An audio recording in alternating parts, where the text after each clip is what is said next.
হযরত মুসআবের মা যখন এই খবর শুনতে পারলেন, মুসআবকে ডাক দিলে, মুসআব, ছোট্ট থেকে তোমাকে আমি বড় করেছি, এতটুকু কষ্ট তোমাকে হতে দেই নাই, এতটুকু দুঃখ তোমাকে পৌঁছতে দেই নাই, কেন গো, কি কারণে আজকে বাপ দাদার ধর্ম ছেড়ে দিয়ে মুহাম্মাদের ধর্ম ধরে নিলাম? হযরত মুসআব ইবনে আমের বলিষ্ঠ কণ্ঠে বললেন, মা, 10 মাস 10 দিন তুমি আমাদেরকে গর্ভে ধারণ করেছো, 32 দারের দুধ তুমি পান করিয়েছো মা, এই জন্য তোমাকেও বলি, আমি যেমন কালেমা পড়ে মুসলমান হয়েছি, তুমিও কালেমা পড়ে মুসলমান হয়ে যাও। আহাসিবান নাস, মানুষেরকে ভেবেছে কথা, আইয়ুতরাকু, তাদেরকে ছেড়ে দেওয়া হবে, আইয়াকুলু আমান্না, তারা মুখে বলবে আমরা ঈমান এনেছি, ওয়াহুম লা ইফতানুন, অথচ তাদেরকে পরীক্ষা করা হবে না। তার মানে আল্লাহ তাআলা বুঝাইলেন এই কথা, যারা নিজেদেরকে মুখে ঈমানদার দাবি করবে তাদেরকে পরীক্ষা না করে আল্লাহ তাআলা ছাড়বেন না।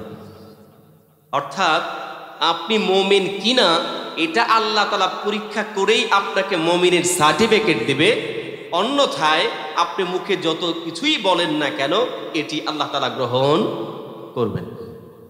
এজন্য আসুন আমরা শুরুতে ছোট্ট করে একটু বোঝার চেষ্টা করি, কেন এই সূরাকে আনকাবুত নামে নামকরণ করা হলো, মাকড়সা নামে কেন আল্লাহ তাআলা সূরার নামকরণ করলেন? কারণ এই সূরার ভেতরে মাকড়সা নিয়ে একটা ঘটনা উল্লেখ করা হয়েছে, মূলত এ কারণেই একে আনকাবুত বলে নামকরণ করা হয়েছে। আল্লাহ রাব্বুল আলামিন এই সূরার ভিতরে রাসূল সাল্লাল্লাহু আলাইহি ওয়াসাল্লামের জাতি বা গোত্র ছিল তাদের সম্পর্কে বলেছেন, মুশরিকদের মেসাল দিয়েছেন, এবং আহলে কিতাব ও কাফেরদের দাওয়াত দেওয়ার পদ্ধতি কি হবে এই বিষয়গুলো নিয়ে সূরার ভিতরে আলোচনা হয়েছে। এবার আসুন এই সূরাটির সংক্ষিপ্ত একটি শানে নুজুল জেনে নিই। শানে নুজুল হচ্ছে কি কারণে এই আয়াত নাজিল করা হয়েছে। সম্মানিত হাজিরিন, ইসলামের প্রাক্কালে যখন গোপনে গোপনে ইসলাম গ্রহণ করা শুরু হয়ে গেল, রাসূল সাল্লাল্লাহু আলাইহি ওয়াসাল্লাম তিনি যখন নবুয়ত প্রাপ্ত হলেন, গোপনে গোপনে যখন ইসলামের দাওয়াতি কাজ শুরু হয়ে গেল, কিছু সাহাবী যখন ঈমান গ্রহণ করলেন, ঈমান গ্রহণের পরে তার ওই সময় যারা সাহাবী ছিলেন রাসূল সহ 7 জনের নাম প্রকাশ পেয়ে গেল। কয়জন? 7 জনের নাম প্রকাশ পেয়ে গেল। প্রথমত রাসূল সাল্লাল্লাহু আলাইহি ওয়াসাল্লাম, দ্বিতীয়ত আবু বকর সিদ্দিক রাদিয়াল্লাহু তাআলা আনহু, তৃতীয়ত হযরতে সুমাইয়া রাদিয়াল্লাহু তাআলা আনহা, হযরতে আম্মার রাদিয়াল্লাহু তাআলা আনহু, হযরতে বেলাল রাদিয়াল্লাহু তাআলা আনহু, হযরতে মিকদাদ রাদিয়াল্লাহু তাআলা আনহু সহ এরকম কয়েকজন সাহাবীর নাম প্রকাশ হয়ে গেল। যেই মাত্র সাহাবীদের নামগুলো প্রকাশ হয়ে গেল, মুহাম্মাদুর রাসূলুল্লাহ সাল্লাল্লাহু আলাইহি ওয়াসাল্লাম এবং আবু বকর সিদ্দিক রাদিয়াল্লাহু তাআলা আনহু সারা যত সাহাবী ছিলেন, সকল সাহাবীদের যাদের নাম প্রকাশ হয়ে গেছে তাদের উপরও অকথ্যভাবে নির্যাতন শুরু হলো। জোরে কন্যা নাউজুবিল্লাহ। নাম প্রকাশের পরপরই তাদের উপর নির্যাতন নিপীড়ন শুরু হয়ে গেল। সম্মানিত হাজিরিন, ইতিহাস আপনারা সকলেই জানেন। এই জন্য আল্লাহ রাব্বুল আলামিন ওই সমস্ত সাহাবীদের উল্লেখ করে বলেছেন, আমানু কামা আমানান নাস, ঈমান আনো ওই মানুষের মতো, তোমাদের পূর্বে যারা ঈমান এনেছিল তাদের মতো তোমরাও ঈমান আনো। মুহতারাম হাজিরিন, হযরতে সুমাইয়া রাদিয়াল্লাহু তাআলা আনহা তিনি যে ঈমানি পরীক্ষা দিয়েছেন, পরীক্ষা দিয়ে তিনি পাশ করেছেন। হযরতে বেলাল রাদিয়াল্লাহু তাআলা আনহু, হযরতে আম্মার রাদিয়াল্লাহু তাআলা আনহু সহ আরো যত সাহাবী ছিলেন সকলেই পরীক্ষা দিয়ে তারা কৃতকার্য হয়েছেন। তাদের মধ্যে অন্যতম একটা সাহাবী হযরতে মুসআব ইবনে আমির রাদিয়াল্লাহু তাআলা আনহু এমন একজন সাহাবী ছিলেন, ওই সময় সবচেয়ে সম্ভ্রান্ত পরিবারের একটা যুবক। শুধু যুবক নয়, মুসলমান, এত সুন্দর সুদর্শন চেহারা, বিলাসবহুল জীবন যাপন করতেও বন্ধু মুসলমান তৎকালীন সময় যেই কাপড়টা তিনি পরতেন ওই সময় ওর চেয়ে আর দামি কোনো পোশাক ছিল না। হযরতে মুসআব ইবনে আমির রাদিয়াল্লাহু তাআলা আনহু তিনি যে কাপড়গুলো পরতেন সেটা যেমন দামি ছিল, তার গায়ে যে সেন্ট বা খুশবু লাগাইতেন, আতর লাগাইতেন, ওই সময় সেই আতরটাও ছিল সবচেয়ে দামি। এক কথায় এত উঁচু লেভেলের একজন মানুষ ছিলেন এবং সুদর্শন যুবক ছিলেন। ওই সময় যুবকদের আইডল ছিল, যে একবার তার দিকে তাকিয়েছে দ্বিতীয়বার তার দিকে তাকাতে বাধ্য হতো। সম্মানিত হাজিরিন, সময় যেহেতু কম এই জন্য খুব সংক্ষেপ করে বলতে চাই, হযরতে মুসআব ইবনে আমির রাদিয়াল্লাহু তাআলা আনহু তার কাছে যখন কালেমার দাওয়াত এসে পৌঁছে গেল, তিনিও এক পর্যায়ে কালেমা পড়ে মুসলমান হয়ে গেলেন। জোরে কোন সুবহানাল্লাহ। কালেমা পড়ে মুসলমান হয়ে গেল। মুসলমান হয়ে যাওয়ার পরে কোন এক ইহুদি বা কাফের হযরতে মুসআব ইবনে আমির রাদিয়াল্লাহু তাআলা আনহুর মা ছিল বড় কর্কশ মেজাজের, বড় বদ মেজাজের ছিল। হঠাৎ যখন তার মার কাছে খবরটা পৌঁছায় দেওয়া হলো মুসআব ইবনে আমির তিনি কিন্তু মুহাম্মদের ধর্ম গ্রহণ করেছে, কালেমা পড়ে মুসলমান হয়ে গেছে। হযরতে মুসআবের মা যখন এই খবর শুনতে পারলেন, মুসআবকে ডাক দিলে, মুসআব, ছোট্ট থেকে তোমাকে আমি বড় করেছি, এতটুকু কষ্ট তোমাকে হতে দেই নাই, এতটুকু দুঃখ তোমাকে বুঝতে দেই নাই, কেন গো, কি কারণে আজকে বাপ দাদার ধর্ম ছেড়ে দিয়ে মুহাম্মাদের ধর্ম ধরে নিলাম? হযরতে মুসআব ইবনে আমির বলিষ্ঠ কণ্ঠে বললেন, মা, 10 মাস 10 দিন তুমি আমাদেরকে গর্ভে ধারণ করেছো, 32 দারের দুধ তুমি পান করিয়েছো মা, এই জন্য তোমাকেও বলি, আমি যেমন কালেমা পড়ে মুসলমান হয়েছি তুমিও কালেমা পড়ে মুসলমান হয়ে যাও। হযরতে মুসআবের মা বলল, এই কথা শোনার পর তার গায়ে যেন আগুন ধরে গেল, এত বড় সাহস, তুমি আমাকে কালেমার কথা বলো। এবার হযরতে মুসআব রাদিয়াল্লাহু তাআলা আনহুকে একটা ঘরের ভিতরে, অন্ধকার ঘরের ভিতরে আবদ্ধ করা হলো, তাকে নির্যাতন চালানো হলো। ভালো করে বুঝেন, ঈমান আনার পরে তার কেমন পরীক্ষা শুরু হয়ে গেল। যেই মা 10 মাস 10 দিন তারে গর্ভে ধারণ করেছে, যেই মা তাকে লালন পালন করেছে, যেই মা তাকে তার বুকের স্তনের দুধগুলো পান করিয়েছে, সেই মা কালেমা গ্রহণ করার কারণে তাকে ঘরের ভিতরে আবদ্ধ করলো। শুধু আবদ্ধ নয়, এবার তার খাবার পর্যন্ত বন্ধ করে দিল, আর বলল, এখনো সময় আছে, কালেমা ছেড়ে দাও, কালেমা ছেড়ে আবার আমাদের ধর্মে ফিরে আসো। হযরতে মুসআব মাকে ডাক দেয়া বলে, মা, তোমার গায়ে যত শক্তি আছে সমস্ত শক্তি যদি প্রয়োগ করে তুমি আমাকে আঘাত করো, কোনো সমস্যা নাই, আমি তোমাকে কোনো প্রতিবাদ জানাবো না। কিন্তু মা, যেই কালেমার স্বাদ আমি পেয়েছি, যেই কালেমা আমি পেয়েছি, যেই রাসূলের সান্নিধ্য আমি পেয়েছি, যেই রাসূলের ভালোবাসা পেয়েছি, তোমার মতো হাজার মা ছেড়ে দিতে পারি, ঈমান ছাড়া আমার পক্ষে সম্ভব না। ও মা, তোমাকে ছেড়ে দিতে পারি, কিন্তু রাসূলের কদম ছাড়তে পারি না। হযরত মুসআব রাদিয়াল্লাহু তাআলা আনহুর কথা শোনার পরে তার মা আরো রাগান্বিত হলো, তারপরে নির্যাতন শুরু করে দিল। রাসূল সাল্লাল্লাহু আলাইহি ওয়াসাল্লাম যাদের উপর নির্যাতন নিপীড়ন বেশি শুরু হয়ে গেল, কিছু সাহাবীদেরকে বসরার দিকে পাঠিয়ে দিলেন। হযরত মুসআব সেখানেও খুব কষ্টের সাথে তিনি গেলেন। যাওয়ার পরে সেখানেই তিনি জীবন যাপন শুরু করে দিলেন। ঘটনা লম্বা, সংক্ষেপ করতেছি। সেখানে যাওয়ার পরে রাসূল সাল্লাল্লাহু আলাইহি ওয়াসাল্লাম ঘোষণা দিলেন, বদর যুদ্ধ হবে। বদর যুদ্ধের প্রস্তুতি শুরু হয়ে গেল। এই প্রস্তুতি গ্রহণের সময় মুসলমান যারা ছিলেন, সাহাবী যারা ছিলেন, তারাও সশস্ত্র হয়ে গেলেন, প্রস্তুত হয়ে গেলেন। হযরতে মুসআব ইবনে আমির রাদিয়াল্লাহু তাআলা আনহু বীরত্বের সাথে তিনি সেখানে জিহাদ করলেন। জোরে কন্না মারহাবা। জিহাদ যখন করলেন, মুসলমানদেরকে আল্লাহ রাব্বুল আলামিন ওই জিহাদের ভিতরে বিজয় দান করলেন। সুবহানাল্লাহ। যখন বিজয় লাভ করলেন 70 জন কাফেরকে হত্যা করে ফেললেন এবং 70 জন কাফেরকে অ্যারেস্ট করা হলো, বন্দী করা হলো। এই যে 70 জন কাফেরকে বন্দী করা হলো, এই 70 জন কাফেরদের মধ্যে একটা ছেলে ছিল যেটা মুসাব ইবনে আমেরের ছোট ভাই। কি ছিল? মুসাব ইবনে আমেরের ছোট ভাই। সেই কাফেরদের মধ্যেও তিনি একজন ছিলেন, 70 জনের মধ্যে তিনি একজন ছিলেন। কাফেরদের যখন পিছন দিকে হাত দিয়া বড় শক্ত করে বাঁধা হচ্ছিল, মুসাব ইবনে আমেরের ছোট ভাই ভাইয়ের দিকে তাকায় বলে, ভাই তুমি তো এক মায়ের পেটের সন্তান, আজ তোমার সামনে আমাকে শক্ত করে বাঁধে, তুমি একটু তাদেরকে বলো তারা যেন আমার বাঁধনটা একটু আলতোভাবে বাঁধে, আমি যেন কষ্ট কম হয়, তাদেরকে একটু সুপারিশ করো। হযরত মুসাব ইবনে আমের রাদিয়াল্লাহু তাআলা আনহু বললেন, কে ভাই, কিসের ভাই? তুমি আমার ভাই নও, বরং যে তোমাকে বাঁচছে সেই আমার ভাই। জোরে কন্না সুবহানাল্লাহ।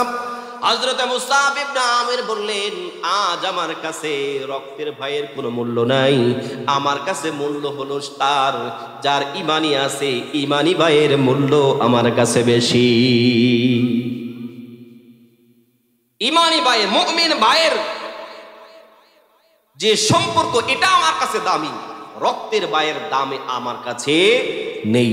বন্ধু মুসলমান, হযরত মুসাব ইবনে আমের রাদিয়াল্লাহু তাআলা আনহু তার ভাইকে যখন এভাবে তখন বিদায় করে দিলেন, বরং তিনি বললেন তাকে আরো শক্ত করে বাঁধো, কারণ তার মা ধনী মহিলা, অনেক চড়া দামে তাকে তোমাদের কাছ থেকে ছাড়াইয়া নেবে। এই কথা বলার পরে পরবর্তী যুদ্ধ যখন আসবে,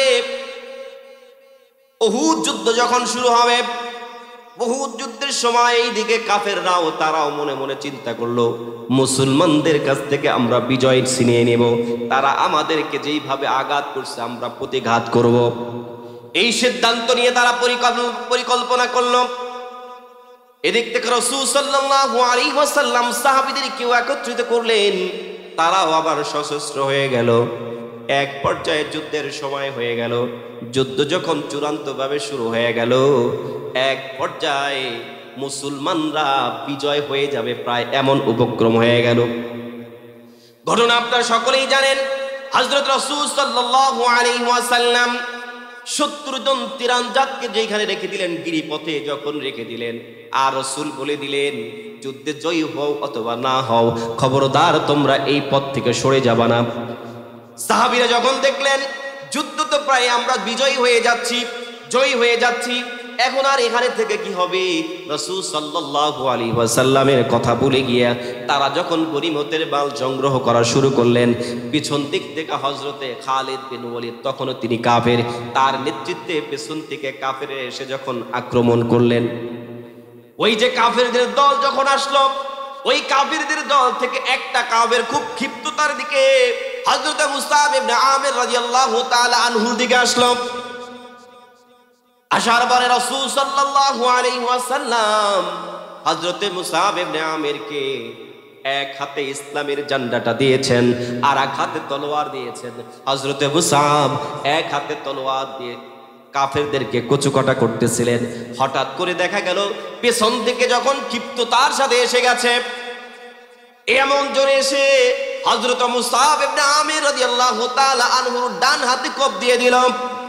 যেই মাত্র ডান হাতে কোপ দিল, হযরত মুসাবের ডান হাতটা কোনই পর্যন্ত কেটে ঝুলে পড়ে গেল। হযরত মুসাব বাম হাত দিয়া ইসলামের ঝান্ডাটাকে উঁচু করে দিয়েছে। জোরে কন্না আল্লাহু আকবার।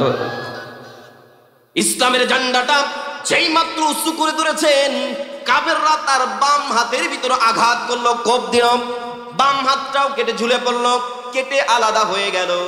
দুইটা কাটা বাহু দিয়া ইসলামের ঝান্ডাটাকে বুকের ভিতরে চাপ দিয়ে ধরে উঁচু করে ধরে রেখেছে। তারপরেও ইসলামের ঝান্ডাটাকে নিচে পড়তে দেন নাই। বন্ধু মুসলমান, বলতে চাই এই কথা, এত সম্ভ্রান্ত ছেলে হওয়ার পরে, সম্ভ্রান্ত বংশের ছেলে হওয়ার পরে, যেই ছেলেটা 30 না, আচ্ছা আমি দেখতেছি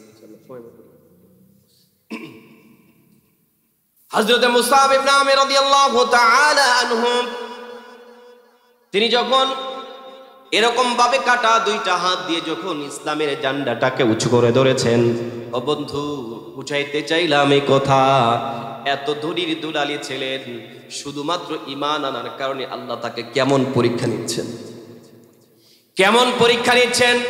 হযরত মুসআব চাইলে তো সোনার চামচ দিয়ে সে ভাত খাইতেছিলেন, সে বিলাসবহুল ভবনের ভিতরে অট্টালিকার উপরে জীবন যাপন করছিলেন, সেখানেই থাকতে পারতেন। শুধুমাত্র ঈমান গ্রহণের কারণে তার বাড়ি ছাড়লেন, ঘর ছাড়লেন, মাকে ছাড়লেন, সব সুখকে দুনিয়ার সব সুখকে বিসর্জন দিয়া একমাত্র আল্লাহ তাআলার পথে জীবন দেওয়ার জন্য প্রস্তুত হয়ে গেলেন। জোরে কোন সুবহানাল্লাহ। হযরত মুসআব ইবনে আমির রাদিয়াল্লাহু তাআলা আনহু, এবার কাফেররা যখন দেখলো কাটা দুইটা বাহু দিয়া ইসলামের ঝান্ডাটাকে উঁচু করে ধরেছে, এটা দেখার পর কাফেররা তার বুকের ভিতরে খঞ্জর মারলো। বারবার যখন আঘাত করতেছে, বন্ধু মুসলমান, একের পর এক যখন আঘাত চলতেছে, হযরত মুসআব ইবনে আমির তখনও ইসলামের ঝান্ডাটাকে ছেড়ে দেয় না। মনে মনে ভাবে, ইসলামের ঝান্ডা মৃত্যুর শেষ মুহূর্ত পর্যন্ত আমি উঁচু করে ধরে রাখবো। জোরে কন্যা আল্লাহু আকবার। শেষ মুহূর্ত পর্যন্ত, এক রক্ত কণা শরীরে জীবিত থাকা পর্যন্ত ইসলামের ঝান্ডাটাকে মাটিতে পড়তে দেব না, এই নিয়ত করে যখন তিনি উঁচু করে রেখে দিয়েছিলেন। এরপরে যখন আঘাতের পরে আঘাত যখন শুরু হয়ে গেল, এক পর্যায়ে হযরত মুসআব ইবনে আমির রাদিয়াল্লাহু তাআলা আনহু মাটির মধ্যে পড়ে গেলেন। মাটিতে যেই মাত্র পড়ে গেলেন, পড়ে যাওয়ার পরে এদিক থেকে যেহেতু কাফেররা পেছন থেকে এসেছে, তাদেরকে আক্রমণ করার পরে এক পর্যায়ে মুসলমানরা এখানে তারা পরাজয় বরণ করল। কারণ কি, ওই যে রাসূল বলেছিল তোমরা এইখানে রাস্তাটা ছেড়ে দিও না, রাসূলের আদেশকে অমান্য করার কারণে পেছন দিক থেকে কাফেররা এসে আক্রমণ যখন মুসলমানদের করলেন, মুসলমানরা তখন পরাজিত হয়ে গেল। সম্মানিত হাজিরিন, এজন্য আমাদের সব সময় মনে রাখতে হবে, আল্লাহ রাব্বুল আলামিন যাদেরকে ঈমান দান করেছেন, যার ঈমান যত বড় তার পরীক্ষাও তত বড়, আর যার পরীক্ষা যত বড় তার পুরস্কারও তত বড়। পরীক্ষা যত বড় হবে পুরস্কারও তত বড় হবে। এজন্য বন্ধু মুসলমান, হযরত মুসআব ইবনে আমির রাদিয়াল্লাহু তাআলা আনহু তিনি যখন জিহাদ করার পরে এভাবেই যখন শহীদ বরণ করলেন, তিনি যখন শহীদ হয়ে গেলেন, জিহাদ শেষ হয়ে গেল, আল্লাহ রাসূল সাল্লাল্লাহু আলাইহি ওয়াসাল্লাম সাহাবীদেরকে মাঝে মনে মনে হযরত মুসআবকে খুঁজতেছিলেন। খুঁজতে খুঁজতে হঠাৎ যখন দেখলেন হযরতে মুসআবের ডান হাত কাটা, বাম হাত কাটা, পাগুলি কাটা, ক্ষত বিক্ষত মুসআব নিথর দেহটা মাটির ভিতরে পড়ে আছে। এমন নিথর দেহ দেখে রাসূল সাল্লাল্লাহু আলাইহি ওয়াসাল্লাম সাহাবীদেরকে ডাক দেয়া বলো, ও সাহাবীরা শোনো শোনো, এই যে আমার মুসআব, যেই মুসআব ছিল অত্যন্ত ধনী পরিবারের সন্তান, শুধুমাত্র ইসলামকে ভালোবেসে কালেমা গ্রহণ করার কারণে সব সুখকে বিসর্জন দিয়া আজকে তার মূল্যবান জীবনটাও আল্লাহর পথে দিয়ে দিল। হযরত রাসূল সাল্লাল্লাহু আলাইহি ওয়াসাল্লাম মুসআব ইবনে আমির রাদিয়াল্লাহু তাআলা আনহুকে তিনি যখন তাকে দাফন করতে যাবেন, আপনারা খুব ভালো করে জানেন, জিহাদ যারা করে, যে কাপড় পরে তারা জিহাদ করে, ওই কাপড়েই তাদেরকে কবরস্থ করা হয়। কারণ আল্লাহ তাআলার কাছে তারা ওই রক্ত মাখা অবস্থায় উঠে যাবে। জোরে কোন সুবহানাল্লাহ। হযরত মুসআব ইবনে আমির রাদিয়াল্লাহু তাআলা আনহু, তার গায়ে এমন একটা পোশাক ছিল, যেই পোশাকটা যতটাই খাটো, পায়ের থেকে মাথা পর্যন্ত আসে না। পায়ের দিক থেকে যদি ঢাকা হয় তাহলে পা খুলে যায়, মাথার দিকে ডাকলে মাথাও খুলে যায়।